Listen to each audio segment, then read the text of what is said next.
झारखंड विधानसभा के मॉनसून सत्र के हंगामेदार होने के आसार हैं। भ्रष्टाचार समेत कई मुद्दों पर सरकार को घेरने की विपक्ष की तैयारी है। वहीं एसआईआर के खिलाफ कांग्रेस ने प्रस्ताव लाने का फैसला लिया है। सर्वदलीय बैठक में अतिवृष्टि पर चर्चा पर सहमति बनी है। देखिए रिपोर्ट। शुक्रवार से विधानसभा का मॉनसून सत्र। गर्म होगा विधानसभा का मॉनसून सत्र। कई मुद्दों पर सरकार को घेरेगा विपक्ष। एसआईआर के खिलाफ प्रस्ताव लाएगी कांग्रेस।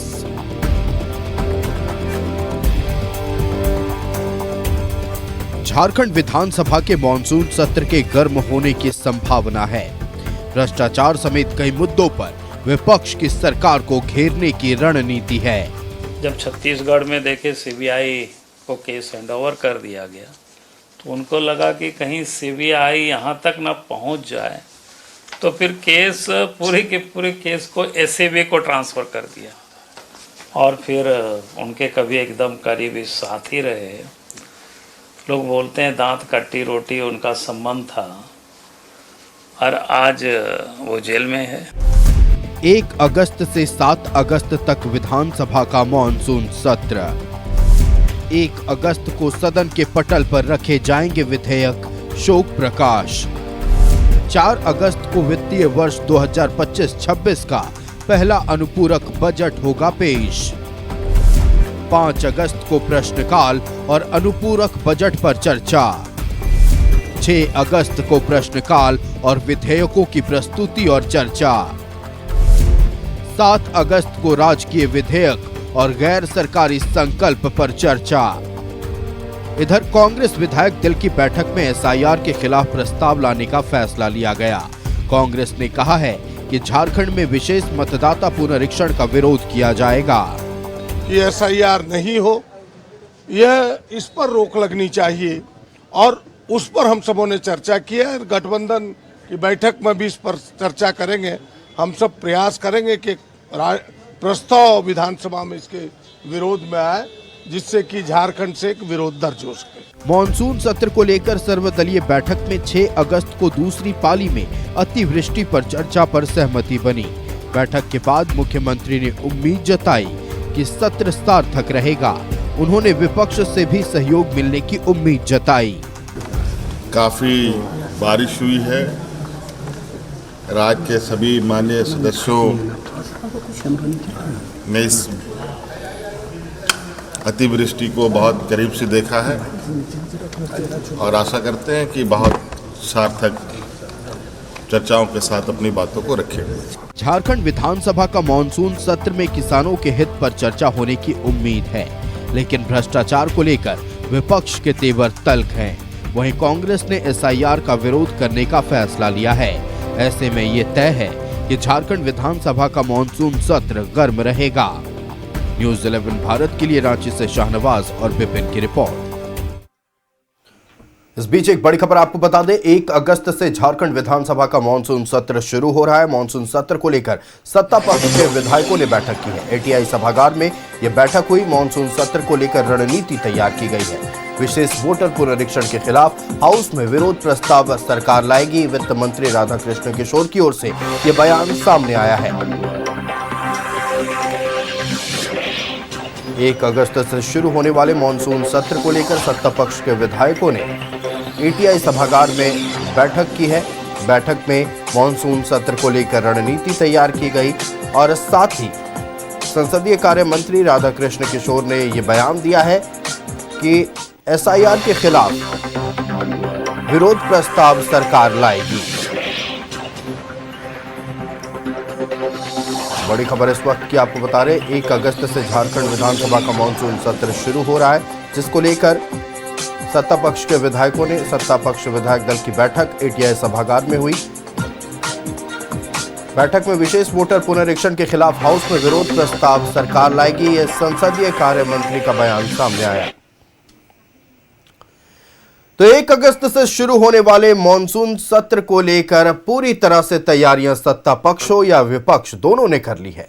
सत्ता पक्ष की ओर से साफ तौर पर कह दिया गया है कि विशेष मतदाता पुनरीक्षण के खिलाफ उसके विरोध में हम प्रस्ताव लाने जा रहे हैं। वहीं दूसरी तरफ विपक्ष का कहना है कि भ्रष्टाचार के मुद्दे को हम जोर शोर से उठाएंगे। मुद्दे कई हैं। मुद्दे SIR से जुड़े हैं, मुद्दा भ्रष्टाचार से जुड़ा है, मुद्दा जल जीवन मिशन को लेकर बात होगी जिस पर, और मुद्दा रिम्स 2 के साथ साथ पेशा कानून, सरना धर्म कोड, OBC आरक्षण के साथ अन्य कई ऐसे मसले हैं जो लगातार या सड़क हो या सदन जहां आवाजें उठती रही हैं। कुल मिलाकर इतना है कि मॉनसून सत्र के हंगामेदार होने के पूरे आसार हैं। किन मुद्दों पर विपक्ष सरकार को घेरेगी और उन सवालों का कैसे सत्ता पक्ष की ओर से जवाब आएगा, इसी पर चर्चा करने के लिए हमारे साथ हमारा गेस्ट पैनल जुड़ चुका है। हम अपने अतिथियों से आपका परिचय करा दें।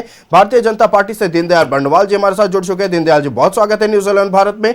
हमारे साथ कांग्रेस से राजेश सिन्हा सनी जी जुड़ चुके हैं। राजेश जी, बहुत स्वागत है न्यूज़ 11 भारत में। हमारे साथ संजय मेहता आजसू पार्टी से जुड़ चुके हैं। संजय जी, बहुत स्वागत है न्यूज़ 11 भारत में। और अनीता यादव हमारे साथ राष्ट्रीय जनता दल से जुड़ चुके हैं। अनीता जी, बहुत स्वागत है न्यूज़ 11 भारत में। सबसे पहले भारतीय जनता पार्टी का रुख करते हैं। साफ तौर पर विपक्ष ने कह दिया है कि भ्रष्टाचार के मुद्दे को हम उठाएंगे, लेकिन इस बार मॉनसून सत्र के दौरान विपक्ष के अनुसार कौन से मुद्दे प्रमुख होंगे, इसके बारे में बताएं थोड़ा हमारे दर्शकों को। दीनदयाल जी, सबसे पहले न्यूज़ 11 के सभी दर्शकों का अभिनंदन, स्वागत है। ये सत्र 7 दिन का कहने का है, लेकिन अगर आप गौर से देखेंगे तो सिर्फ 3 दिन का सत्र है।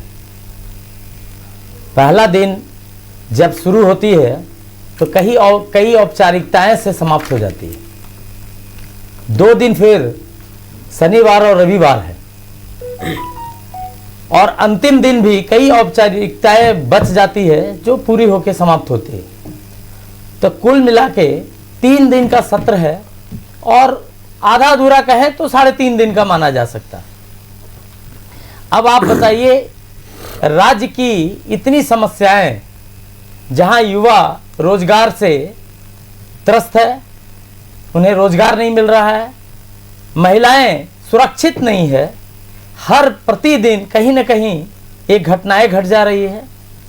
जिस जगह पे हाई कोर्ट के आदेश के बाद भी नगर निगम के चुनाव नहीं कराती है सरकार, शराब घोटाला में ऐसे लिप्त है जैसे लगता है कि पूरी सरकार शराब घोटाला के अलावा और कोई कार्य इनका नहीं बचा है। तो ऐसे अनेक मुद्दे, रिम्स 2 लगातार आप देख रहे हैं। कांग्रेस पार्टी में खुद ही विरोधाभास है, और विरोधाभास कोई छोटा मोटा नहीं है।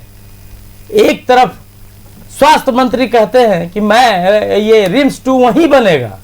अरे आप कैसे इस तरह का बात करते हैं? लोकतंत्र है क्या? ये चाइना का राजतंत्र है क्या कि वहीं बनाएंगे? जबरदस्ती है। एक खेतिहर जमीन को आदिवासियों से कैसे आप बेदखल करके बनाएंगे? और उन्हीं के कार्यकारी अध्यक्ष, उन्हीं के विधायक बोल रहे हैं मैं बनने नहीं दूंगा। तो कुल मिला के इतना विरोधाभास सरकार में है, और उस सरकार में आप 3 दिन का और 3.5 दिन का सत्र रखे हैं। ये तो अपने आप में बहुत हास्यास्पद है। और उससे भी बड़ी बात कि सरकार के और विधानसभा के ये वित्त मंत्री ने, जो संसदीय कार्य मंत्री भी हैं, उन्होंने खुद कहा है कि लघु सत्र। अरे क्यों लघु सत्र आप करते हैं? चर्चाएं तो करने दीजिए।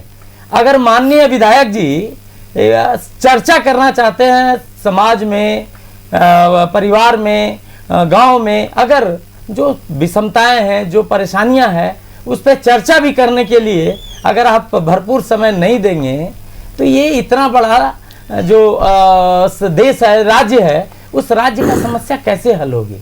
तो कुल मिला के ये सत्र चुराने का काम हेमंत सरकार कर रही है, और वो चाह रही है कि चर्चा कम से कम हो ताकि उनकी पोल पट्टी कम से कम खुले, है ना। लेकिन भारतीय जनता पार्टी एक भी सत्र बर्बाद करने नहीं देगी, और उन्हें पटल पे लाकर, उन्हें पटल पे ही जवाब नहीं सवाल करेगी, और उस सवाल का जवाब अगर नहीं देगी सरकार, वो जो चाह रही है कि किसी तरह हंगामेदार हो और वो हंगामेदार करके सत्र को समाप्त किया जाए, वो करने नहीं देगी। भारतीय जनता पार्टी कमर कसी हुई है अपने विधायकों के साथ बैठक करके, ताकि जो सरकार चल रही है, सरकार जो 6 साल से चल रही है, ना नीति, ना नियोजन, ना ही किसी प्रकार का कार्य। अगर सचमुच पूछा जाए तो सरकार काम पे कम और कमाने पे ज्यादा विश्वास रख रही है। ये भारतीय जनता पार्टी इसको सत्र में उन्हें सीधे जवाब तौर दे। पर समय अवधि को लेकर आपने सवाल उठाया, तो सीधे कांग्रेस का रुख कर लेते हैं हम। राजेश सिन्हा सनी जी हमारे साथ है। राजेश जी, देखिए मुद्दे तो बाद में, पहले भारतीय जनता पार्टी मॉनसून सत्र के समय अवधि को लेकर सवाल उठा रही है। देखिए आयुष, सबसे पहले आपके चैनल के माध्यम से कांग्रेस पार्टी की ओर से भगवान बिरसा मुंडा की धरती पर महामहिम का मैं स्वागत और अभिनंदन करता हूं। और रही बात मॉनसून सत्र की, निश्चित तौर पे जब सरकार चलती है, सरकार हमारी है और महागठबंधन की सरकार पूरी तरीके से तैयार है। जो सुचारू रूप से इनके सवाल है, उन सवालों का जवाब देने के लिए, जो जनता से जुड़े हुए सवाल है, उन सवालों का जवाब देने के लिए। लेकिन केवल सत्र में हंगामा, अनलग बयानबाजी, ये सब करके सत्र को अगर सुचारू रूप से ये लोग चलने नहीं देना चाहते, तो निश्चित तौर पे मैं आपको चैनल के माध्यम से बता देना चाहता हूं, सत्र चलेगा और सत्र में जो जनता से जुड़े हुए मुद्दे आएंगे, उन मुद्दों का समाधान करने के लिए भी राज्य के लोकप्रिय मुख्यमंत्री आदरणीय हेमंत सोरेन जी के नेतृत्व में पूरी सरकार तैयार है। और महागठबंधन का बैठक हो चुका, आपने देखा अभी माननीय मुख्यमंत्री जी के नेतृत्व में, आप देखिएगा। और रही बात सत्र छोटा का, सत्र चुराने की बात, भारतीय जनता पार्टी के प्रवक्ता यहां पे कह रहे हैं, चैनल पे बैठ करके बड़ी बड़ी बातें कर रहे हैं। 24-25 वर्षों में आयुष में याद करा दूं, 18 वर्षों तक भारतीय जनता पार्टी की सरकार रही। इनको अपने बारे में याद करना चाहिए, जब इनकी सरकार थी तो किस प्रकार ये लोग छोटे छोटे सत्रों का ये लोग ये करते थे। हम लोगों ने तो देखो एकदम क्लियर कट खुला है कि आप जनता से जुड़े हुए कोई भी सवाल का जवाब आप अगर चाहते हैं, समाधान चाहते हैं, उसके लिए हमारी महागठबंधन सरकार माननीय मुख्यमंत्री हेमंत सोरेन जी के नेतृत्व में तैयार है और उसका समाधान भी हम करने के लिए तैयार है। आपने देखा कल संसदीय दल की बैठक हुई, आज सुबह में हुई, सॉरी मैं माफी चाहता हूं, माननीय मुख्यमंत्री जी, गवर्नर साहब, विपक्ष के नेता बाबूलाल मरांडी जी, हमारे फाइनेंस मिनिस्टर राधा कृष्ण किशोर जी, सभी लोग शामिल थे। आपको मैं केंद्र सरकार का याद करा दूं कि जब ऐसी बैठकें होती है, देश के प्रधानमंत्री ही नहीं होते हैं, देश में बहुत बड़ा घटना घटा, सभी लोग जानते हैं कि 26 बहनों को विधवा कर दिया गया, आतंकवादी हमला हुआ। उसके बाद इन्होंने जब बैठक बुलाया तो देश के प्रधानमंत्री ही बैठक में नहीं आए। यह गैर जिम्मेदार न हरकत। देश के प्रधानमंत्री भागते हैं सवालों से, हमारी सरकार या हमारे नेता नहीं भागते सवालों से, चाहे हमारे मुख्यमंत्री हो या हमारे विपक्ष के नेता आदरणीय राहुल गांधी जी हो। लगातार सदन में आप देख रहे हैं जनता से जुड़े हुए सवालों का जवाब ये लोग कर रहे हैं। देखिए सुचारू रूप से चले सदन। आप अगर चाहते हैं कि जनता के विकास के लिए जनता का कुछ हित हो, अगर कुछ ऐसा मुद्दा है तो उस मुद्दा पे आप चर्चा कीजिए, हम सभी लोग तैयार हैं। कांग्रेस, झामुमो, राजद के सभी माननीय विधायक, माननीय मंत्री लोग तैयार हैं, आपको जवाब देंगे।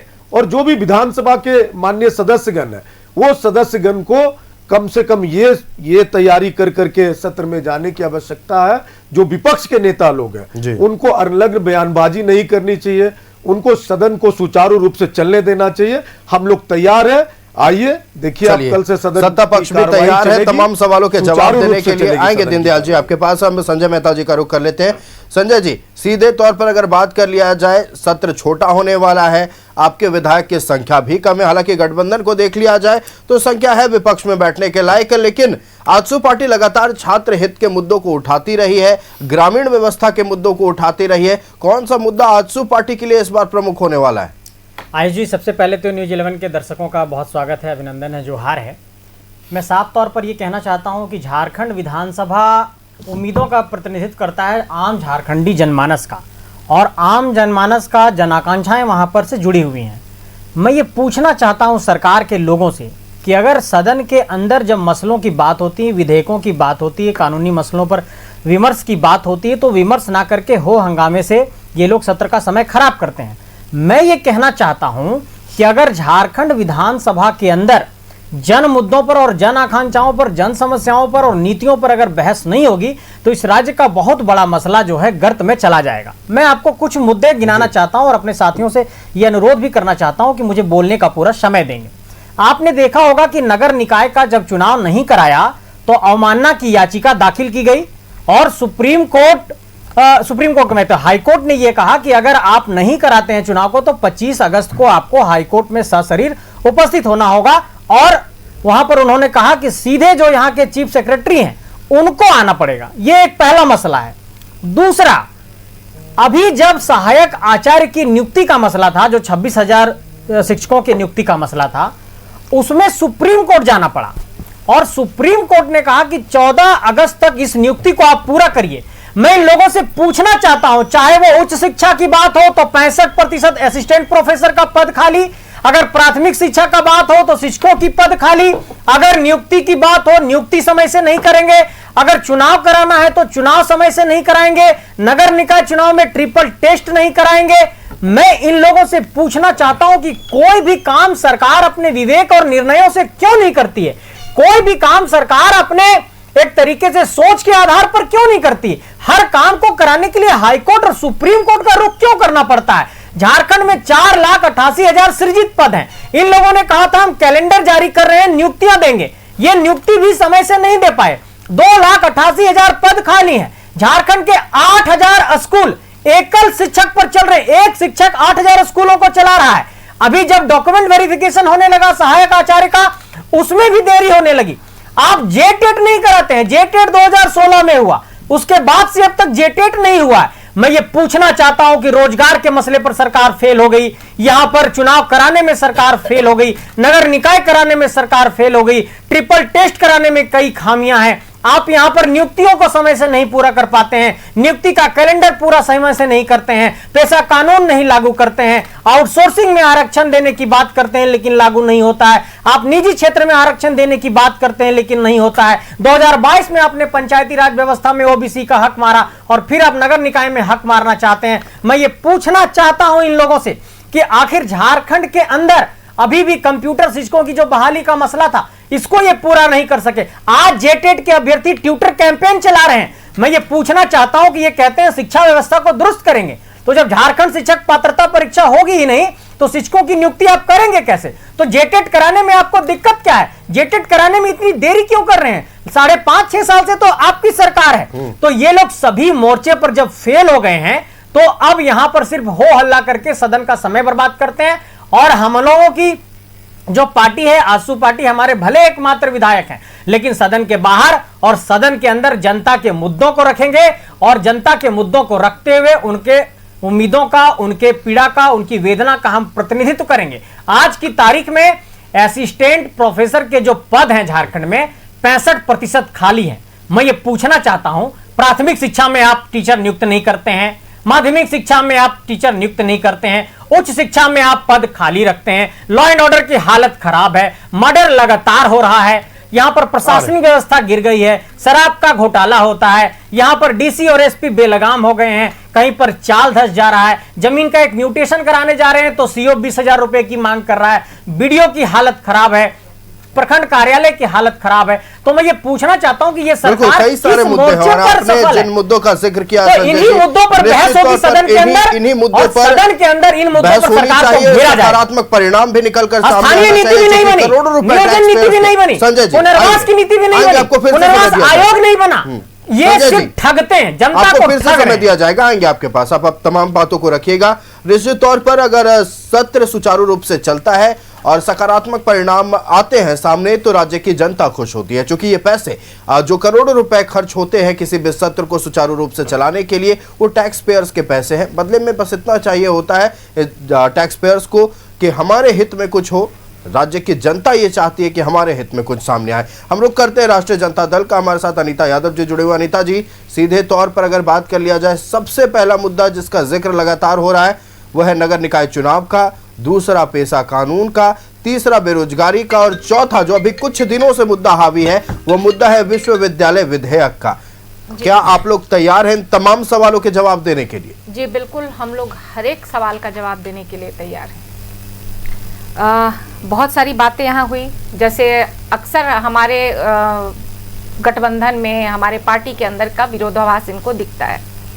मैं क्योंकि विरोधाभास से शुरू किए थे हमारे मित्र भाजपा के, मैं कहूँगी कि दूसरे पर ताक झांक करना छोड़ें, गडकरी और मोदी के बीच क्या चल रहा है उस पर भी बताएं।